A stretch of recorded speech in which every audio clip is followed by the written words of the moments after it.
মেঘলা আকাশ ছাপিয়ে রোদ উঠেছে। সোনালি আলোতে চিকচিক করছে বৃষ্টির পানিগুলো।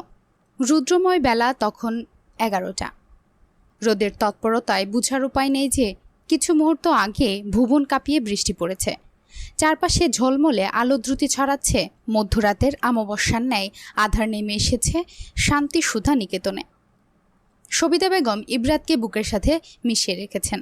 জুবুতুবু করে কাঁপছে গরম তাদের। মাথার উপরে গান পয়েন্ট করে রেখেছে কালো পোশাক পরিধান করা গার্ড। শিহাবকে পিঠমোড়া ভান দিয়ে মেঝেতে ফেলে রাখা হয়েছে। পিঠের উপর পা দিয়ে মাথায় গান পয়েন্ট করে রেখেছে গার্ড। ইকবাল সাহেব হাঁটু ভাঙা অবস্থায় অসহায়ের মতো নির্জীব চোখে দেখছেন স্ত্রী সন্তানের করুণ হালাত। চোখ ঘুরিয়ে রান্নাঘরের দিকে তাকালো। এলিজাবেথ রক্তাব্য মুখশ্রীতে ভেজে চোখে আড়াল থেকে দেখছে। চোখের পাতা কাঁপছে এলিজাবেথের। এক্ষুনি বুঝি ছুটে আসবে। ইকবাল সাহেব মৃদু মাথা নাড়িয়ে বুঝায় এদিকে না আসতে। সকল গার্ডরা একসাথে গান লোড করে সেই শব্দে বুক শুকিয়ে আসে সকলের। মৃত্যুর প্রস্তুতি নিয়ে চোখ বুজে ফেলল ইকবাল সাহেব দম বন্ধ করে। চিৎকার দিয়ে ছুটে আসে এলিজাবেথ। দুহাতে জাপটে ধরল চাচাকে। এলিজাবেথ বেরিয়ে আসতেই ঠোঁটে বাঁকা হাসি ফুটে ওঠে রিচার্ডের। গার্ড টেনে হিচড়ে ইকবাল সাহেবের থেকে সরিয়ে নেয় এলিজাবেথকে। ইকবাল সাহেবের একতলা বিশিষ্ট বাড়ির 5 সদস্যের পরিবার। সকলে ভয়ে তটস্থ। সম্পূর্ণ বর্ষার ঘর দখল করে নিয়েছে কালো পোশাকধারী গার্ডরা। সকলের হাতে হাতে কালো বিদেশি অস্ত্র। রিচার্ড সুফায় পায়ের উপর পা তুলে বসে আছে আয়েশি ভঙ্গিমায়। লুকাস আর ন্যাশো দুপাশে টান টান হয়ে দাঁড়িয়ে আছে বুক বেঁধে। শক্ত চিবুক তাদের। পরনে কালো ওভারসাইজ কোট, যাতে লম্বা দৈহিক লুকাস আর ন্যাশোকে দানবীয় ধ্বংসস্থি লাগছে। তরুণ বয়সী রক্তগরম শিহাব চেঁচিয়ে উঠল পরিস্থিতি না বুঝেই। সবিতা বেগম ছেলেকে 1000বার চোখের ইশারা দিয়ে চুপ করতে বললেও চুপ করে না শিহাব। গুমুট পরিবেশে শুধু শোনা গেল শিহাবের উগ্র কণ্ঠস্বর। আমাদের এভাবে বন্দি করে রেখেছেন কেন? কি চাই? ভালোই ভালো ছেড়ে দেন বলছি, না হয় পুলিশ ডাকবো এক্ষুনি। হঠাৎ রিচার্ডের অট্ট হাসিতে কেঁপে উঠল শান্তি সুধা নিকেতন। বিদঘুটে হাসির ঝংকারে কান চেপে ধরে এলিজাবেথ। চোখের সামনে এলোমেলো ঝাপসা স্মৃতিচরণ হতে থাকে। মাথায় প্রচণ্ড তাপ অনুভব হয়। দুধে আলতা মুখশ্রী নীলবর্ণ ধারণ করতে থাকে ধীরে ধীরে। দুহাতে কান চেপে ফ্লোরে মাথা গুজে হাঁপাতে থাকে অস্বাভাবিকভাবে। এলিজাবেথের অবস্থা দেখে ইকবাল সাহেব এবার মুখ খুললেন। আপনারা কে আমি জানি না, কিন্তু আমাদের এভাবে বন্দি করে রেখেছেন কেন? আমাদের অপরাধ কি? এবার হাসি থামালো রিচার্ড। চোখ থেকে কালো সানগ্লাস খুলে ফেলল। ন্যাশো হাত বাড়িয়ে দিলে ন্যাশোর হাতে রাখলো সানগ্লাস হাতে নিয়ে আবারও সটানভাবে দাঁড়ালো ন্যাশো। এবার উদয়মান হলো রিচার্ডের সুগভীর নিকষ সমুদ্র নীল চোখ। দৃষ্টি অনুভূতিহীন, শূন্য অভিব্যক্তি, যাতে নেই কোনো ভাবান্তর। রিচার্ড হাত তুলে লুকাসকে ইশারা দিতেই সামনে ছোট্ট টেবিলে একটা ফাইল রাখল লুকাস। ওপরে ক্যাসিনোর লগো দেখা মাত্রই শুকনো ঢুক গিলল শিহাব। এতক্ষণের তেজ মুহূর্তেই মিলিয়ে যায়।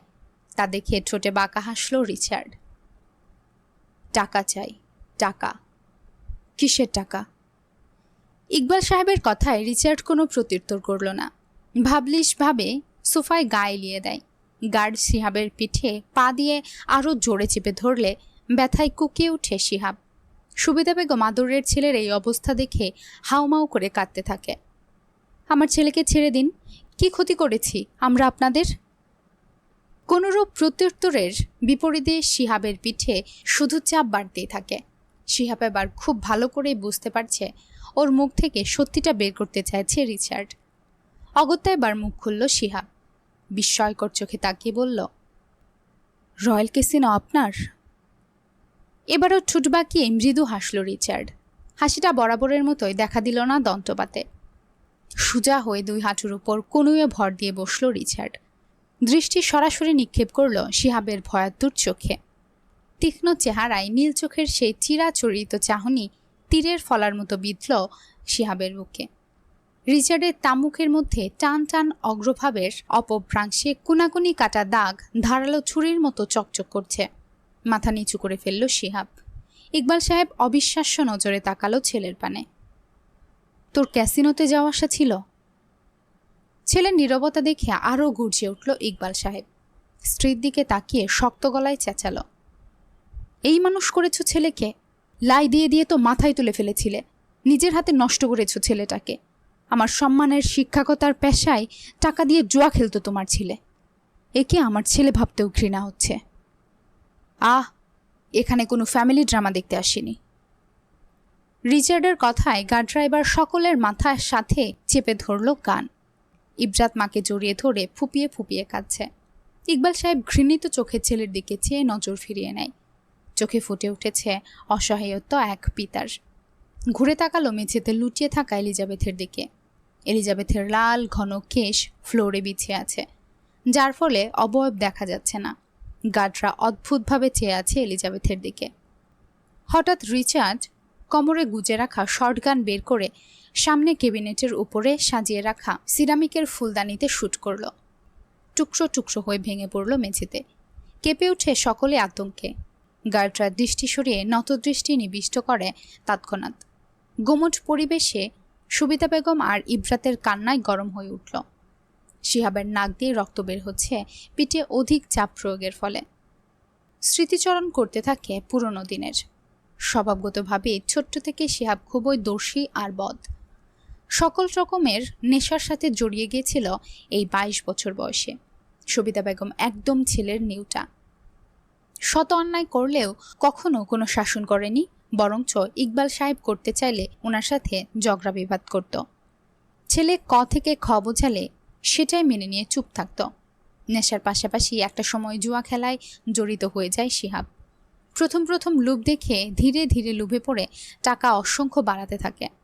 কিন্তু পরিস্থিতি বা কপাল যাই বলা হোক, সব সময় তাদের অনুকূলে থাকে না। লোভ থেকে বের হতে পারেনি শিহাব।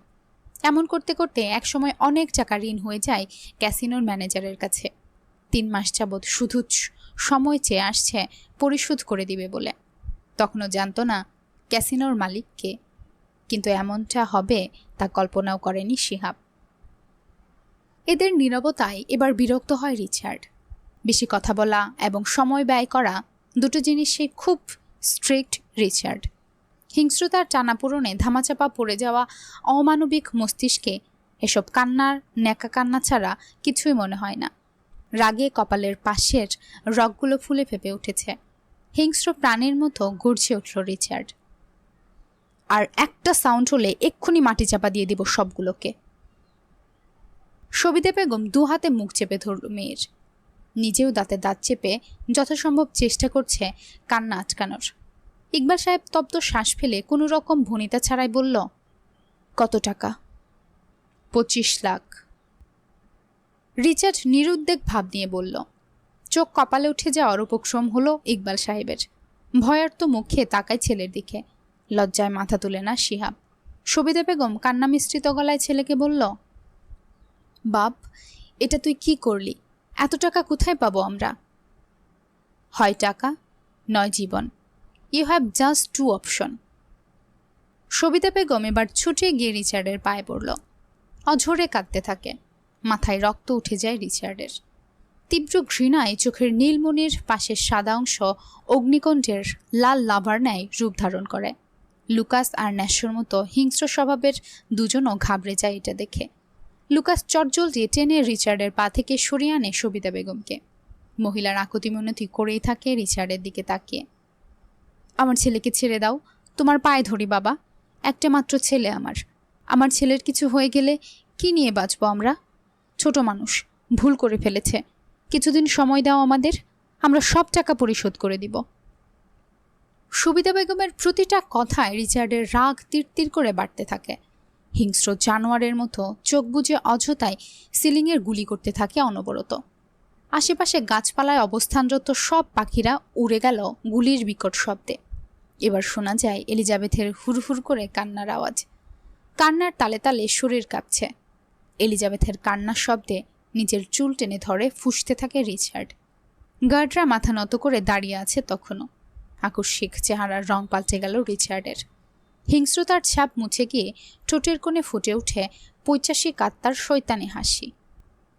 ঠিক আছে, জীবন দিতে হবে না, টাকার বিনিময়ে আমার রক্ষিতা হিসেবে নিয়ে যেতে চাই আপনার মেয়েকে। আতকে ওঠে ইকবাল সাহেব।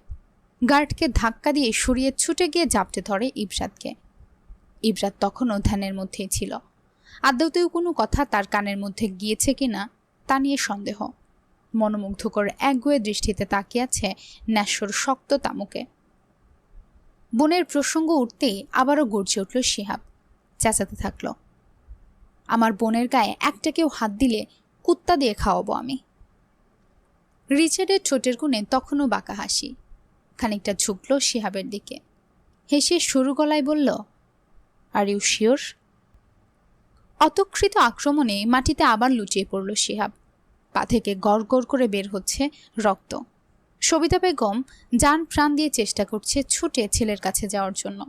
এলিজাবেথ এক কোণে বসে ফুপিয়ে ফুপিয়ে কাঁদছে। তাকিয়ে দেখতে পারছে না সামনের অপ্রীতিকর ভয়ঙ্কর দৃশ্য। কুণ্ডলি পাকিয়ে আসা দুর্বল গলায় উচ্চারণ করল, ওদেরকে ছেড়ে দিন না। কি ক্ষতি করেছে আপনার? ভাইয়া, সকালেও তো আপনাকে সাহায্য করেছি আমি। এহেন গোমুট পরিবেশে এলিজাবেথের হিম শীতল ঠান্ডা গলা যেন এক ফালি উষ্ণ হাওয়া বইয়ে দিয়ে গেল। লুকাস এলিজাবেথের করুণ দৃষ্টি উপেক্ষা করে চোখ ফিরিয়ে নেয়। তাদের মন শক্ত ধাতু দিয়ে গড়া। এই প্রফেশনে নমনীয়তার চলে না। এখানে ঠাঁই নেই কোনোরূপ ভালোবাসা, ভালো লাগা, কৃতজ্ঞতা। হিংস্রতা আর উগ্রতা ছাড়া বাকি সকল কিছুই নস্যি তাদের জগতে। এলিজাবেথের কথা শুনে কিরমিরাতে থাকে সবিতা বেগম। তার মানে তুই ওদের এখানে নিয়ে এসেছিস? অকৃতজ্ঞ নিমুখ হারাম! এতদিন আমার নুন খেয়ে আমার ওই পিঠে ছুরি মারিস? না চাচি, বিশ্বাস করো, ওদের কাউকে চিনি না আমি। আর একটা কথা বলবি না, নষ্টা মেয়েজাত। রূপ দেখিয়ে ওদের ফসকিয়ে দিয়েছিস আমাদের বিরুদ্ধে। সবিতা, চুপ করো তুমি। নিজের ছেলের দোষ এভাবে ওর উপর চাপিয়ে দিতে পারো না তুমি। আমি কি পারি না এটাই দেখাবো আজ। সবিতা বেগম ওদের থেকে ছুটে গিয়ে চুলের মুঠি ধরে টেনে তুলল এলিজাবেথকে। ব্যথায় এলিজাবেথের চোখের কর্নিশে ঝাঁপিয়ে স্রোতের ধারা নামল। চাচির হাত থেকে ছোটার জন্য ছটফট করতে থাকে এলিজাবেথ। গলা হতে নিগ্রত কর্কশ গুঙানের শব্দে দুর্বল গলায় উচ্চারণ করল, আহ চাচি, লাগছে আমার। হঠাৎ এলিজাবেথকে ছিটকে পড়ল রিচার্ডের বুকে। সবিতা বেগম হাত চেপে ধরে মেঝেতে বসে হাজারি করতে লাগল। ইবরাত উন্না দিয়ে মায়ের হাত চেপে ধরে। শিহাব রক্তাক্ত পায়ে ঠেঙিয়ে ঠেঙিয়ে মায়ের কাছে যায়। ইকবাল সাহেব দিশাহারা হয়ে পড়ল। স্ত্রী, সন্তান, কাকে রেখে কাকে বাঁচাবে? তালমাতাল হয়ে পড়ল। চোখের সামনে সকল কিছু ঝাপসা হয়ে আসছে। নিজেকে এত অসহায় আর কোনোদিন লাগেনি ইকবাল সাহেবের। সারা জীবন সত্যের পথে চলে, হালালভাবে জীবিকা নির্বাহ করে, শেষে কেনা এই বয়সে সে এভাবে প্রতিদান দিতে হচ্ছে। রিচার্ডের কপালে রগগুলো ফুলে ফেঁপে উঠেছে। দু চোখে দাউ দাউ করছে আগুনের লেলিহান। বলিষ্ঠ হাতে এলিজাবেথকে নিজের বক্ষপটে চেপে ধরে রেখেছে, অপর হাতে গান। সবিতা বেগমের রক্ত এসে ছিটকে পড়েছে রিচার্ডের নাকে মুখে। টপ টপ করে রক্তের ফোঁটা পড়তে থাকে গাল বেয়ে বেয়ে। উষ্ণ রক্তের ফোঁটা মাথায় পড়তেই ঘোর থেকে বেরিয়ে আসে এলিজাবেথ। কাপা কাপা হাতে মাথায় হাত রাখল এলিজাবেথ। হাতে রক্ত দেখতে পেয়ে সর্বাঙ্গ শিউরে উঠল। তাকালো নিজের কাজ চেপে ধরে রাখা রিচার্ডের হাতে। সঙ্গে সঙ্গে ঘৃণায় মুখ ফিরিয়ে নেয় এলিজাবেথ। ছুটার জন্য বন্দি পাখির মতো ছটফট করতে থাকে। না পেরে ডুকরে কেঁদে উঠল। কণ্ঠ বুঝিয়ে এলো কান্নায়। অস্পষ্ট স্বরে আওড়াতে লাগল, ছেড়ে দিন আমাকে প্লিজ। আমার চাচি আর ভাইকে হসপিটালে নিতে হবে। They need treatment right now. Lucas আর ন্যাশো দুজনেই বিস্ময়ে হতভম্ব হয়ে গেল। একে অপরের দিকে তেষ্টাভাবে তাকাচ্ছে বারবার। দুজনের চোখেই অধিক মাত্রায় বিস্মিত। ঝুলে গিয়েছে চোয়াল। বারবার উল্টিয়ে পাল্টিয়ে দেখছে রিচার্ডের হাতের বাঁধনে এলিজাবেথকে। একটা মেয়ে। রিচার্ডের সুগভীর নিকষ নীল চোখ হতে অগ্নিশিখা বিচ্ছুরিত হচ্ছে, যা দিয়ে পারলে এখনই ভস্ম করে দিবে সকলকে। এলিজাবেথ টানছে নিজেকে চাচির দিকে যাওয়ার জন্য, তবে 1 ইঞ্চিও নড়তে পারছে না রিচার্ডের বলিষ্ঠ হাতের শক্ত বাঁধন থেকে। হঠাৎ চাচির কথায় থমকে গেল এলিজাবেথ। থেমে গেল হাত পা ছোড়া, ছাড়া পাওয়ার জন্য। আপনার রক্ষিতা চাই তো? ওকে নিয়ে যান। দেখুন আমার মেয়ের থেকে কত সুন্দরী। আমার মেয়েকে নিয়ে যাবেন না দয়া করে। এই মেয়েকে নিয়ে গেলে আমাদের কোনো অসুবিধা নেই, তবু আমাদের ছেড়ে দিন। এই মেয়ে আমাদের আশ্রিতা ছাড়া কিছুই নয়। মায়ের কথার সাথে তাল মেলায় ইবরাত। হ্যাঁ, নিয়ে যান ওকে, ও আমার বোন নয়। এসব কি বলছো তোমরা? এলিজাবেথ আমার দায়িত্ব। দায়িত্বের জন্য নিজের মেয়েকে ভাসিয়ে দিতে চাচ্ছ? কেমন বাবা তুমি? কিছু মুহূর্তের জন্য দম আটকে আসে ইকবাল সাহেবের। চোখ তুলে তাকায় এলিজাবেথের অবিস্মরণীয় চোখে। ইকবাল সাহেবের চোখ থেকে দুপোঁটা পানি গড়িয়ে পড়ল।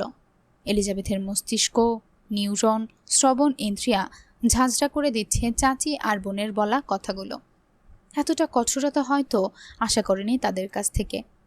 পায়ের নিচ থেকে যেন মাটি সরে গেল এলিজাবেথের। নিস্তেজ চোখে তাকিয়ে চেয়ে দেখল চাচার অসহায়তা। অনুভব করতে পারছে চাচার ভিতরে ভেঙে দুমড়ে মুচড়ে যাওয়ার টুকরো কাচের শব্দ। স্বার্থপরের মতো আমি পারবো না এভাবে এলিজাবেথকে ধ্বংসের মুখে ঠেলে দিতে। রহস্যজনকভাবে বাবার কথার সাথে তাল মেলালো শিহাব। পায়ের ব্যথা চেপে রেখে দাঁতে দাঁত চেপে দুর্বল গলায় বলল, হ্যাঁ হ্যাঁ, বাবা ঠিকই বলেছে। রিচার্ড চিবিয়ে চিবিয়ে বলল, তো তোর বোনকে দে। ইবরাতকে আরো শক্ত করে বুকের সাথে মিশিয়ে নিল সবিতা বেগম। ভয়ে মায়ের বুকের ভিতর মাথা গুজে ইবরাত। সবিতা বেগম এলিজাবেথের দিকে তাকিয়ে ক্ষীণ আওয়াজে বলল, মারে, ও তো তোর ছোট বোন, তোর ছোট বোন। এভাবে আমার ইবরাতের জীবনটা নষ্ট হতে দিস না। এত বছর তোকে খাইয়ে পড়িয়ে রেখেছি, একটু কৃতজ্ঞতা স্বীকার কর। আমি তোর পায়ে ধরি মা, আমার মেয়েকে বাঁচা। চোখের পানি গলায় শুকিয়ে গিয়েছে এলিজাবেথের। আর কান্না আসছে না ভেতর থেকে। নিজেকে অনুভূতিহীন, শূন্য লাগছে। এলিজাবেথ নির্ভীক চোখে এক পলক তাকালো চাচার দিকে।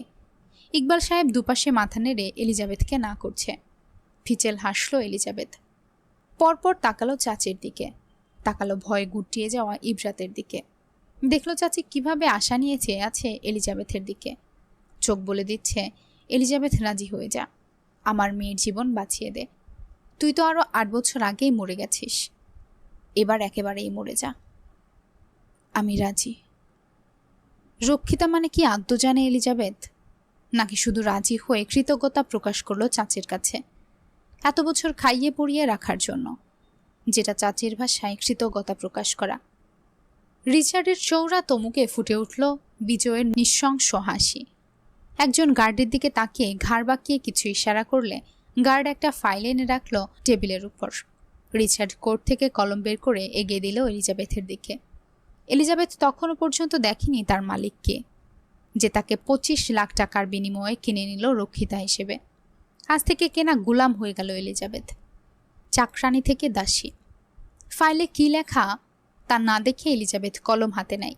ইকবাল সাহেব ছুটে যেতে চাইল ভাগ্নির কাছে। গার্ডরা আটকে দিল ইকবাল সাহেবকে। ভদ্রলোক গলা ফাটিয়ে চেঁচাতে থাকে, এলিজাবেথ না না মা, এমনটা করিস না। তোর চাচির কথা এভাবে নিজের জীবনটা ধ্বংস করে দিস না। নিজেকে নিয়ে ফেস করতে পারবো না আমি। আমার ভাইয়ের অস্তিত্ব এভাবে আমি মুছে দিতে পারবো না। আমাকে এভাবে হারিয়ে দিস না মা। ইকবাল সাহেবের অজস্র আকুতি মিনতি উপেক্ষা করে পেপার সাইন করে দিল এলিজাবেথ। সাইন করার সাথে সাথে এলিজাবেথের হাত থেকে কলমটা পড়ে গেল। ততক্ষণে আটকে থাকা দম একেবারে ছাড়ল। ঠোঁট কামড়ে কেঁদে ফেলল। সবিতা বেগমের ঠোঁটে ফুটে ওঠে প্রশান্তিময় হাসির অস্পষ্ট ঝলকানি। শিহাব তপ্ত শ্বাস ফেলে মাথা নুইয়ে। ইকবাল সাহেব এলিজাবেথকে বারবার ডাকতে থাকে, কিন্তু সাড়া দেয় না এলিজাবেথ। হাঁটু গাড়ে মেঝেতে বসে টেবিলে মাথা ঠেকিয়ে অঝরে কাঁদতে থাকে। রিচার্ড একটানে পেপারটা নিয়ে ফোল্ড করে ওভারকোটের ভেতরে ওয়েস্ট পকেটে রেখে দেয়। লুকাস, ন্যাশো ছোট ছোট চোখ করে তাকিয়ে আছে। তারা কেউই জানতো না এই পেপারের ব্যাপারে।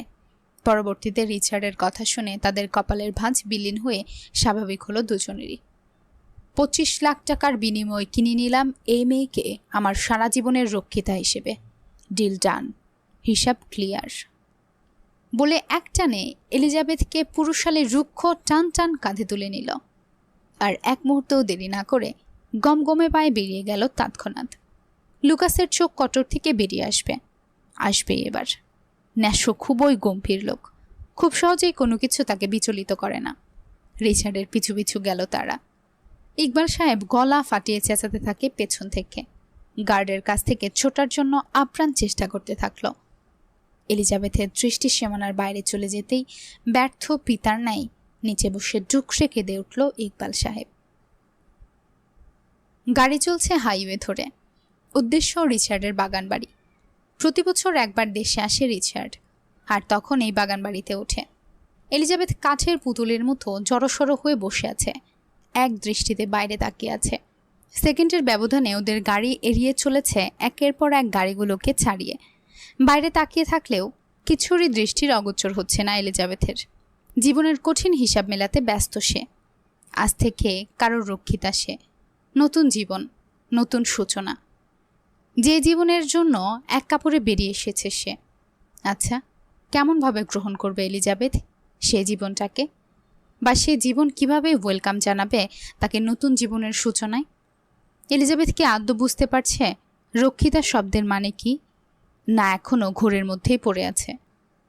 ন্যাশো একটু পরপর ফ্রন্ট মিরর দিয়ে দেখছে রিচার্ডকে, যে ট্যাবে খুবই মনোযোগ দিয়ে কিছু একটা দেখছে। ন্যাশো পরপর দেখল পাশে বসে থাকা একটা প্রাণহীন দেহকে, যার নিস্তব্ধতায় ছেয়ে গেছে। এখানে থেকেও যেন এখানে নেই, কোনো এক গহীন জঙ্গলে হারিয়ে গিয়েছে সেই ছটফটে সত্তাটি, যা সকালেও ছিল। তারা দেখেছে, তবে কারোরই সাহস নেই রিচার্ডের কাছে প্রশ্ন করার। হঠাৎ কি এত জরুরি তলব ছিল যে 25 মিনিটের মধ্যেই মেয়েটির সব ডিটেলস বের করে একদম রক্ষিতা বানিয়ে নিয়ে আসতে হলো? যে মানুষটা নিজের বাসায় একজন ফিমেল মেইডও রাখে না। গাড়ি গিয়ে থামল বাগান বাড়ির সামনে। চটজলদি দারোয়ান দৌড়ে এসে গেট খুলে দিল। রিচার্ডের আগমন দেখতে পাওয়া মাত্র সকল গার্ডদের চেহারার রং বদলে যায়। ভয় ততষ্ট হয়ে গেল সবাই। এটা বাগানবাড়ির হলেও আদতেও এটার কোনো দিক থেকেই বাগানবাড়ির ক্যাটাগরিতে পড়ে না। অদ্ভুতভাবে ডিজাইন করা এই বাসস্থানটি। নেই কোনো উজ্জ্বল রঙের ছোঁয়া বা কোনো গাছগাছালি। বাংলো বাড়ির মতন ডুপ্লেক্স বাড়ির সামনে শুধু একটা সুইমিং পুল ছাড়া আর কিছুই নেই। প্রধান ফটকের সামনে সারি সারি কালো 4টে গাড়ি রাখা। অস্ত্র হাতে গার্ডরা চারদিকে ঘোরাঘুরি করছে মাসির মতন। সকলের পা থেকে মাথা পর্যন্ত কালো পোশাক, একই সাথে চোখে কালো সানগ্লাস। দেওয়ালের উপর দিয়েও কাটা তার দেওয়া 4 ফুট উঁচু করে। দৃষ্টি সীমানার ভিতর আর কোনো বাড়ি নেই। লম্বা লম্বা ঘন ঝাড় জঙ্গল ছাড়া কিছুই দেখা যাচ্ছে না আশেপাশে। লোকালয় থেকে অনেক দূরে এই বাগান বাড়ি। ঘন জঙ্গল পেরিয়ে আসতে হয় এখানে। জঙ্গল থেকে ভয়ানক প্রাণীর অদ্ভুতরে আওয়াজ ভেসে আসছে। কেমন গা ছমছমে একটা পরিবেশ। গাড়ি সরাসরি গিয়ে থামল মেইন অ্যাটেন্ডেন্সের সামনে। দ্রুত লুকাস নেমে ডোর খুলে দিল। এলিজাবেথ তখনও ধ্যানমগ্ন ছিল। হঠাৎ শক্ত হাতে টান অনুভব করলে হতচেতন হয়ে ফিরল। রিচার্ড হ্যাচকা টানে এলিজাবেথকে আবারও কাঁধে তুলে নিল। সুসবৃস্ত শক্তপোক্ত সুঠাম বলিষ্ঠ দেহের অধিকারী রিচার্ডের এক হাতই যথেষ্ট এলিজাবেথের নরম তুলতুলে তনু বহন করে নেওয়ার জন্য। রিচার্ড এক হাতে এলিজাবেথের কোমর পেঁচিয়ে ধরে পা বাড়িয়ে অগ্রসর হয় ভেতরে যাওয়ার উদ্দেশ্যে। প্রতিটা লম্বা কদমে কদমে পরনের ওভার সাইজ কোটের মধ্যে ঘর্ষণ সৃষ্টি হয়ে শব্দ তৈরি করছে। রিচার্ডের শরীর থেকে আসা পারফিউমের ডার্ক স্মেল এলিজাবেথের কাছে এই মুহূর্তে পৃথিবীর সব থেকে জঘন্য ঘ্রাণ লাগছে। ধীরে ধীরে বুকের ভেতর শুকিয়ে আসছে, অজানা ভয়ে চেপে ধরে ভেতরে। রিচার্ডের প্রতিটা কদমে কদমে বাড়ছে এলিজাবেথের ভয়। খামচে ধরে রিচার্ডের কোট, ভেতরে কামড়ে ধরেছে সংকীর্ণতা। হাত পা আরও শুতে থাকে। হ্যাঁ, এলিজাবেথ ভয় পাচ্ছে এবার। কি হতে চলেছে এলিজাবেথের সাথে? হ্যালো এভরিওয়ান, শুনছিলেন মিথু উরের লেখা ভিলেন ক্যান বি লাফার। গল্প পাঠে ছিলাম আমি তাসরোজ মিম। আজকে শুনলেন গল্পটির দ্বিতীয় পর্ব। অবশ্যই আজকের পর্বটা আপনাদের কাছে কেমন লেগেছে কমেন্টের মাধ্যমে জানিয়ে দিবেন। ভালো লেগে থাকলে গল্পে একটা লাইক করে দিবেন এবং চ্যানেলে একটা সাবস্ক্রাইব করে দিবেন। পরবর্তী পর্বের জন্য অপেক্ষা করবেন। পরবর্তী পর্ব খুব শীঘ্রই নিয়ে হাজির হব। ততক্ষণে চোখ রাখুন স্টোরি বাই তাসরোজ চ্যানেলে। আল্লাহ হাফেজ।